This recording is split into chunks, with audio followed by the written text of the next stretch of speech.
Alam niyo ba na ang Pilipinas ay isa sa mga pioneer sa renewable energy sa Southeast Asia?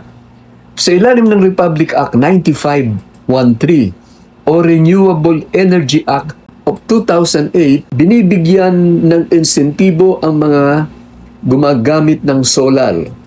Kabilang na ang net metering scheme kung saan ang sobrang kuryente mo ay pwedeng ibenta pabalik sa grid.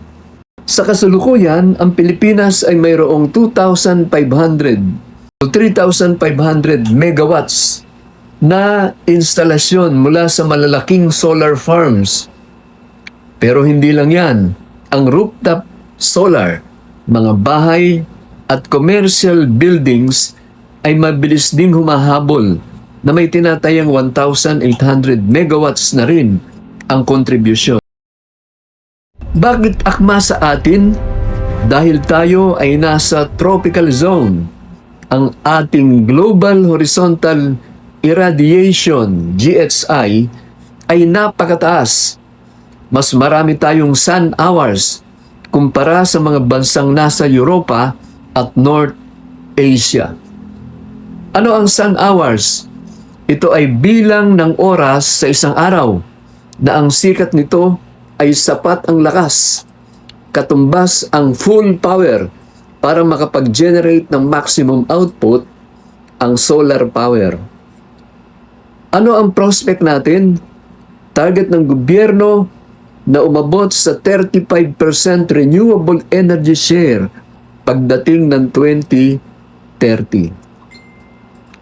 Ano-ano ang laman ng isang solar power setup? 1. Solar power papuntang DC circuit breaker. Ang enerhiya mula sa araw ay nagiging DC electricity. Dumadaan muna ito sa isang breaker para sa proteksyon bago pumunta sa system. 2. Charge controller. Mula sa panels, papasok ang kuryente sa charge controller. Ang trabaho nito ay i-regulate ang voltahe na papasok sa mga baterya para hindi sila ma-overcharge. 3. Batteries. Dito iniimbak ang enerhiya. Ang araw ay pabalik-balik o bidirectional dahil nagkakarga ang baterya kapag may araw at naglalabas naman ng kuryente kapag kailangan na, gabi o brownout. 4. Inverter. Mula sa baterya o charge controller, dadaan ang kuryente sa inverter para gawing AC ang electricity.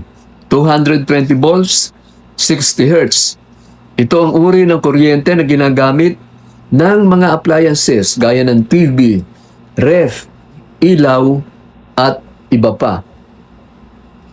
5. AC breaker panel. Bago pumunta sa mga saksakan, dumadaan muna ito sa main panel board o circuit breakers para makasiguradong ligtas ang buong bahay laban sa short circuit. Mayroong 3 solar power setup or system. 1. In-grid or grid-tied system. Ang sistemang ito ay walang baterya, kaya pinakamura pero hindi gumagana kapag brownout. Ang enerhiya mula sa solar panels ay dumadaan sa isang grid-tie inverter na direktang nakukonekta sa iyong main service panel. Ang kuryente ay ginagamit muna ng iyong bahay para sa mga appliances. Ang sobrang kuryente ay pinapadala pabalik sa utility grid sa pamamagitan ng isang net meter. Pwedeng ibenta o i-credit. Kapag walang araw, kuryente muna sa grid ang ginagamit nito. 2. Off-grid system. Ito ay ganap na hiwalay sa utility grid. Ang solar panels ay nakakonekta sa isang charge controller na nagcha-charge sa battery bank. Ang kuryente mula sa baterya ay dumadaan sa isang off-grid inverter para maging usable AC power para sa bahay.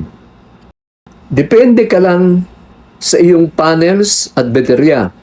Ito ay ideal para sa malalayong lugar na walang linya ng kuryente. Kailangan ng sapat na baterya para sa gabi at maulap na araw. 3. Hybrid system. Ito ang kombinasyon ng grid tie at off-grid. Ito ay nakakonekta sa grid at may battery storage. Ang solar panel ay nakakonekta sa isang specialized hybrid inverter charger. May connection ito sa battery bank, main service panel at utility grid. Gumagamit ka ng kuryente mula sa panels. Nag-charge din ang baterya. At ang sobrang kuryente ay pwedeng ibenta sa grid, katulad ng grid tie. Kung mawawalan ng kuryente sa grid o brownout, ang hybrid inverter ay gumagana bilang isang backup power supply gamit ang enerhiya mula sa iyong baterya na nagbibigay kuryente sa mahalagang appliances sa iyong bahay. Paano ang computation kung ilang kilowatts ang kailangan para serbisyuhan ang electrical loads ng isang bahay ng ating solar power? Para sa iyong konsumo na 250 kilowatt hours bawat buwan, ito ang detalyadong computation at ang kaukulang gastos para sa iba't ibang solar setups. Gagamit tayo ng standard formula para makuha ang tamang sukat ng setup. Ilang kilowatts ang kailangan? Ang layunin natin ay makuha ang daily consumption at i-divide ito sa peak sun hours. Sa Pilipinas, ang average ay 4.5 hanggang 5 hours. Daily consumption, 250 kilowatt hours divided by 30 days equals 8.33 kilowatt hours per day. 8.33 kilowatt hours per day divided by 4.5, the peak sun hours, equals 1.85 kilowatts. Ang pinakaakmang rating para sa iyong konsumo ay 2 kilowatts upang may konting allowance para sa mga maulap na araw at system losses. Ilang solar panels ang kailangan? Depende ito sa wattage ng panel na gagamitin natin. Kasalukuyan, ang standard ay nasa 550 watts bawat panel. So, 2,000 watts divided by 550 watts per panel equals 3.63 panels. So, kakailanganin natin ng 4 panels, 550 watts bawat isa.